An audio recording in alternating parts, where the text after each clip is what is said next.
Hello and namaste. Welcome to Karya Kaushal Consultancy. Today we will review top business news from various platforms. So let's start with today's headlines.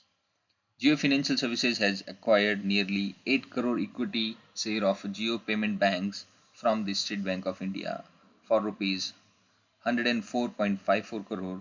With this move, Jio Payment Bank becomes wholly owned subsidiary. Hero MotoCorp is launching a new electric scooter, the Vida VX2, under a battery as a service BaaS model. This aims to move EV ownership more accessible and flexible for Indian consumers.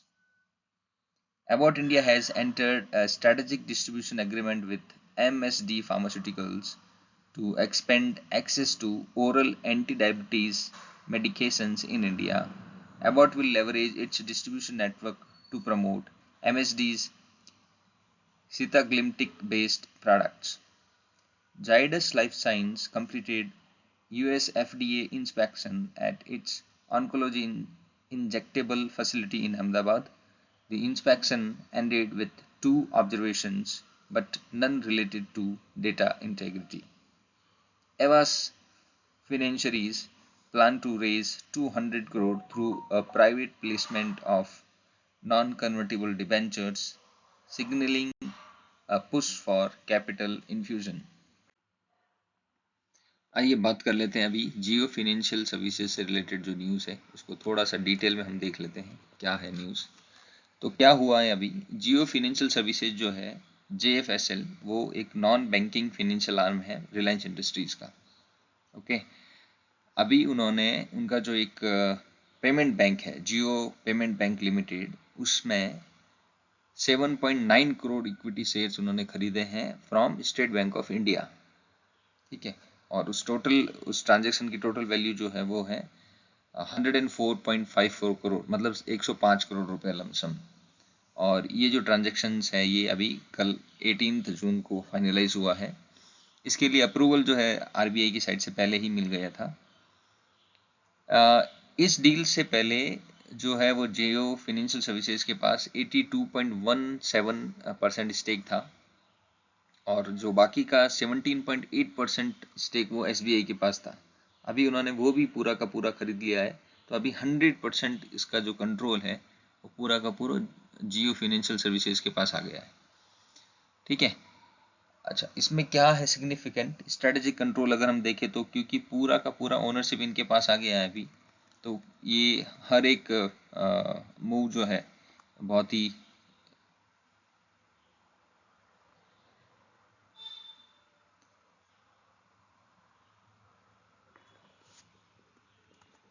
One second please.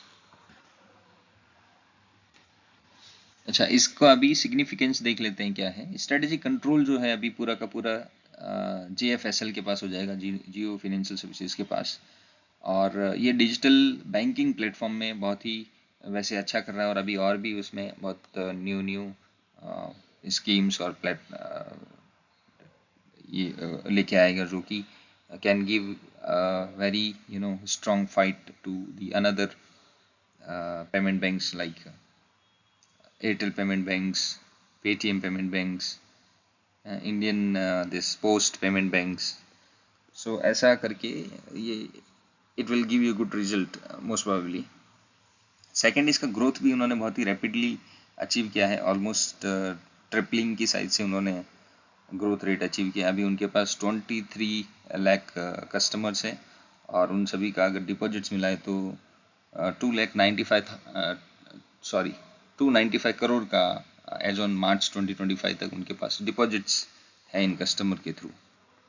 Market के reactions अगर देखें तो वैसे ये एक positive news है जियो financials के लिए, बट डिस्पाइट दैट ऑल्सो कल के डेट में ही थोड़ा सा डाउन रहा है। सो नेक्स्ट न्यूज़ देख लेते हैं हम, हीरो मोटर क्रॉप से रिलेटेड। ये बड़ी इंटरेस्टिंग न्यूज़ है।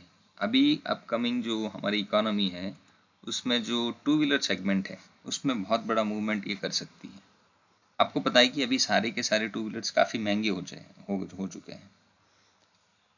तो जो चीप उसमें ऑप्शन है वो थोड़ा सा बैटरी वाला है, लेकिन बैटरी में सबसे बड़ा जो चैलेंज है वो है कि बैटरी की कॉस्ट अपने आप में बहुत ही भारी है, बहुत ही ज़्यादा है। तो ये अभी हीरो ने बहुत ही यूनिक मॉडल ये लेके आए जो बहुत ही मिरेकल कर सकता है इस इंडस्ट्री में। तो क्या है एक बार हम देख लेते हैं कि hero motor Corp has launched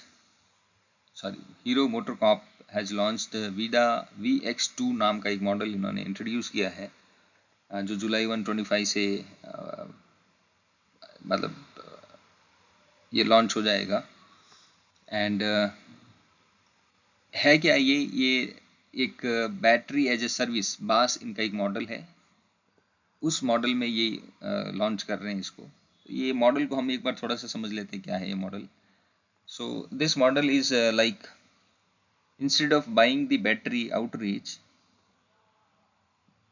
what is one of the most expensive component of an EV customer can do, buy the scooter chassis at a lower price।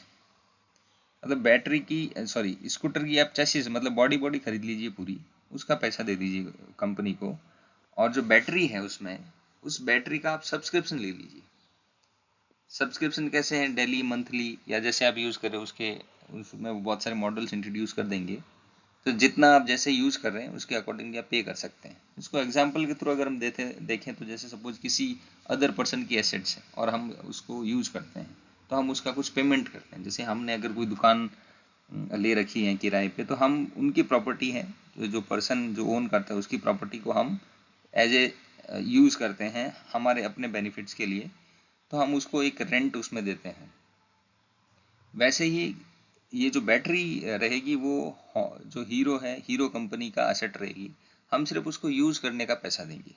तो आपको कैसे चाहिए बैटरी, उसके बहुत सारी स्टेशंस भी रहेंगे कि हम बैटरी लेके बैटरी खरीद के भी रख सकते हैं हमारे पास, नहीं तो हम वहाँ का एक जहाँ पे इनके ये रहेंगे सर्विस स्टेशंस, वहाँ पे बैटरीज वगैरह रहेगी। तो जैसे आपको यूज़ करनी है वहाँ पे आप लेके जाइए, डेली, मंथली या जैसा आपका यूज़ है उसके हिसाब से का सब्सक्रिप्शन ले लीजिए, बैटरी ले आइए अपने साथ।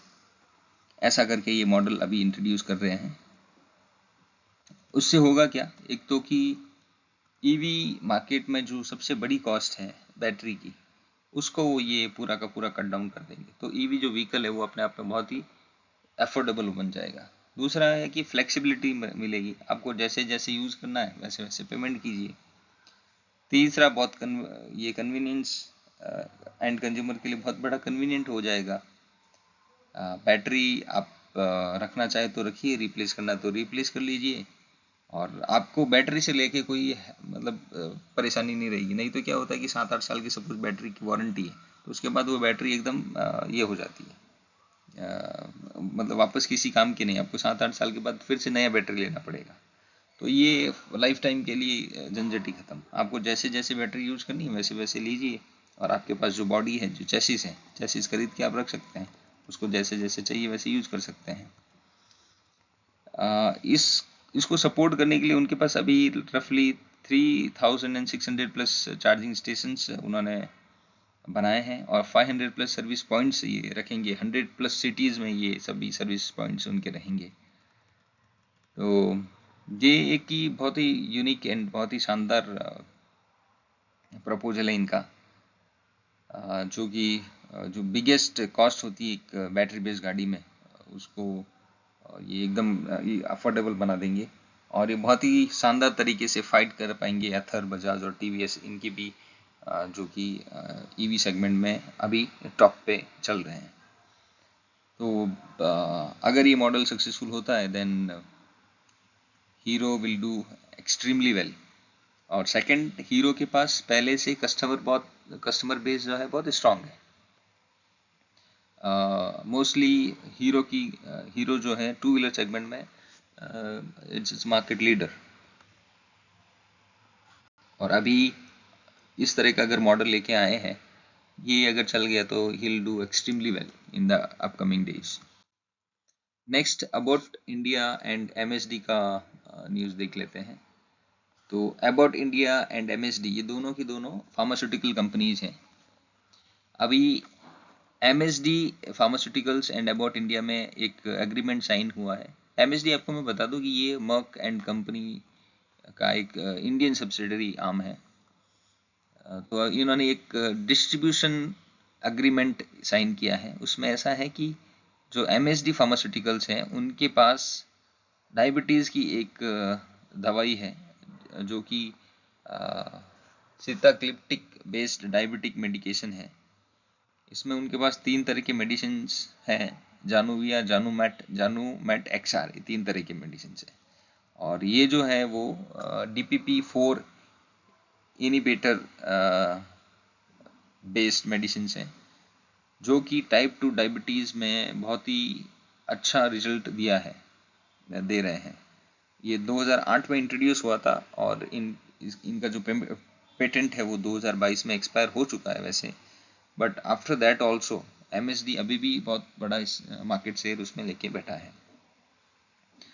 सो ये करता क्या है कि ये टाइप 2 डायबिटीज़ जो है वो by type 2 diabetes by improving blood sugar control, it's been a gold standard treatment since its launch in India. तो जब से ये लॉन्च हुआ है तब से ये बहुत ही अच्छा कर रहा है। हाँ, क्या मैटर करता है इसमें, it has 101 billion people with diabetes. So हमारे पास लगभग अभी 11 करोड़ के लमसम हम देखें तो डायबिटीज पेशेंट है इंडिया में, और एक्सपेक्टेड है कि ये जो 10 करोड़ जो हैं वो लगभग 13.5 करोड़ 14 करोड़ होने वाले हैं, मतलब वो प्री डायबिटिक स्टेज में अभी जो है। तो उनके लिए क्या ये मेडिकेशन बहुत ही इम्पोर्टेंट है। और ये ओरल एंटी डायबिटिक मार्केट में रफली मतलब फोर्थ जो टाइम है, मतलब 25% जो स्टेक लेके बैठे हैं। जैसे पूरा का पूरा जो ये ओरल एंटी डायबिटिक मार्केट है वो 12,500 करोड़ का है, जिसमें 4,000 करोड़ का जो मार्केट है वो ये DDP-4 वाला सेगमेंट है, और उसमें ये टॉप पे चल रहे हैं। तो अबाउट इंडिया ने ये अग्रीमेंट क्यों किया इनके साथ, क्योंकि अबाउट इंडिया का जो है वो डिस्ट्रीब्यूशन नेटवर्क बहुत ही स्ट्रांग है, और स्ट्रांग होने के साथ उनकी प्रेजेंस जो है डायग्नोसिस सेंटर पे न्यूट्रिशनिस्ट के साथ, थेरेपिस्ट के साथ, वो बहुत ही वेल एस्टेब्लिश्ड है। तो पूरा का पूरा एक रेडीमेड प्लेटफॉर्म डिस्ट्रीब्यूशन के लिए MSD को मिल जाएगा, तो उनके लिए अपने प्रोडक्ट को एंड कंज्यूमर तक पहुंचाना बहुत ही ईजी हो जाएगा। तो वैसे ये एबॉट के लिए भी और MSD के लिए, दोनों के लिए एक पॉजिटिव न्यूज़ है, जो कि एक मार्केट में अच्छा मूव, दोनों की स्टॉक में मार्केट में एक अच्छा मूव देखने को मिल सकता है। नेक्स्ट हम देख लेते हैं जाइडस लाइफ साइंस को। तो जाइडस लाइफ साइंस के अहमदाबाद बेस्ड जो मैन्युफैक्चरिंग यूनिट है, ऑन्कोलॉजी इंजेक्टेबल मैन्युफैक्चरिंग फैसिलिटी, वहाँ पे United states food and drug administration का, US FDA का एक इंस्पेक्शन उन्होंने किया है, जो कि गुड मैन्युफैक्चरिंग प्रैक्टिस GMP को ये वेरीफाई करने के लिए कि उनकी जो प्रैक्टिसेज हैं वो एडिक्वेट या मिनिमम पैरामीटर पे है कि नहीं। तो जो फाइंडिंग्स आई है वो डेफिनेटली गुड फाइंडिंग्स है वहाँ से जो मिली है। तो कंपनी के लिए इसमें कुछ भी नेगेटिव नहीं है, लेकिन जो क्रूशली इसमें जो होना चाहिए कि एक डेटा इंटीग्रिटी का जो इंस्पेक्शन होता है वो नहीं किया है इन्होंने। एंड ये कंपनी के लिए ठीक है, क्योंकि जनरली क्या होता है कि डेटा इंटीग्रिटी का जब इश्यूज अगर किसी कंपनी के ऑडिट में या इंस्पेक्शन में आ जाते हैं तो फिर उनको वार्निंग लेटर्स इशू होते हैं, उनके इंपोर्ट्स वगैरह पे अलर्ट कर लिया जाता है। इवन दो अगर कुछ ज़्यादा सीवियर कंडीशन है तो उनके प्लांट को भी बंद करना पड़ सकता है, इतना हैवी वो रहता है। लेकिन अभी डेटा इंटीग्रिटी को लेके यहाँ पे कुछ भी ऐसा ना तो न्यूज़ है, ना इस तरह का कोई इंस्पेक्शन हुआ है।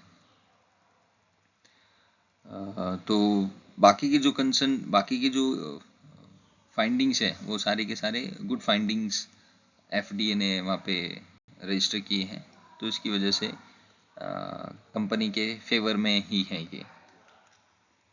नेक्स्ट हम देख लेते हैं आवास फिनेंशियरीज का। तो आवास फिनेंशियरीज जो है अभी कुछ अपकमिंग प्रोजेक्ट को लॉन्च करने के लिए फंड रेज किया है उन्होंने। वो फंड उन्होंने एनसीडीज के थ्रू किया है। एनसीडीज क्या होता है? नॉन कन्वर्टिबल डिबेंचर्स के थ्रू। तो उन्होंने 200 करोड़ का जो है वो एनसीडीज इशू करने वाले हैं। उसमें 20,000 नॉन कन्वर्टिबल डिबेंचर्स रहेंगे एंड वो एक प्राइवेट प्लेटफॉर्म के थ्रू इसको एक्वायर करेंगे। और पर एनसीडी का जो फेस वैल्यू वो डिसाइड किया उन्होंने 1 लाख रुपीस डिसाइड किया है और ये 60 मंथ्स के लिए रहेंगे। एक बार एनसीडीज होता क्या है इसको हम अगर थोड़ा सा देख ले तो देखें। नॉन एनसीडीज होता है नॉन कन्वर्टिबल डिबेंचर्स। ये जनरली एक तरह का लोन होता है, लेकिन ये लोन बैंक से न लेके डायरेक्ट इन्वेस्टर्स से कंपनीज लेती हैं और इसमें एक फिक्स इंटरेस्ट पेमेंट होता है। नॉन कन्वर्टिबल का मतलब सिंपली हो गया कि ये जो डिबेंचर है इसके अगेंस्ट में उनको इक्विटीज नहीं दी जाएगी। उन्होंने जितना पैसा दिया है उस पैसे को ही वापस कंपनी रीपे करेगी। तो रीपे करने में कैसा है कि एक तो प्रिंसिपल अमाउंट रीपे करते हैं, एक इंटरेस्ट रीपे करते हैं। तो जो प्रिंसिपल अमाउंट है उसमें वो 20 इक्वल क्वार्टरली इंस्टॉलमेंट में करेंगे 5,000 पर डिवेंचर, ऐसा उन्होंने फिक्स किया और एक फिक्स इंटरेस्ट रेट रहेगी। और ये जो फंड इनके पास जो आएगा 200 करोड़ रुपीस का, उसको आवास जो है अपने हाउसिंग लोन पोर्टफोलियो को एक्सपेंड करने में यूज करेगा। और इस ये एनसीडी के थ्रू जो इनकी बोरोविंग की कॉस्ट है वो काफ़ी लो हो जाएगी, क्योंकि बैंक वगैरह से अगर लोन लेते हैं तो उनको रफली 13, 14 या 15% तक के रेट्स पे करने पड़ते हैं। लेकिन यहाँ पे अगर वो एनसीडीज के थ्रू करेंगे तो हो सकता है कि 7, 8, 9, 10% तक एनसीडीज को इजीली इशू कर पाए। तो ये एक अच्छा मूव है और इससे ये भी होता है कि जो इन्वेस्टर हैं उनको एक कॉन्फिडेंस मिलता है कि कंपनी बहुत ही स्ट्रांगली प्लान करके उनके पास बहुत ही अपकमिंग जो है पॉजिटिव आउटकम है, तभी एनसीडीज इंट्रोड्यूस कर रही है।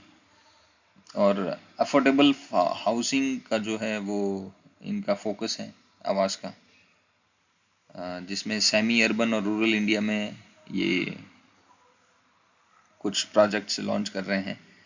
और मोस्टली उनके लिए जो फर्स्ट टाइम होम बायर्स है, लगभग 14 डिफरेंट स्टेट्स में इनकी प्रेजेंस है और ये वहाँ पे ये करने वाले हैं। So that is all for today. अगर आपको मेरी प्रेजेंटेशन या जो न्यूज़ हम कवर कर रहे हैं उससे रिलेटेड कुछ सजेशंस वगैरह हैं तो आप कमेंट में सजेस्ट कर सकते हैं। So I can look into it and definitely will improve. Ultimately the aim is to give you a good insight on each and every news which can enhance your business understanding and can help you to get a clear direction into your business, like how other businesses are doing and how you can learn from their business strategies and things like that. So thanks all for today. Do subscribe, like,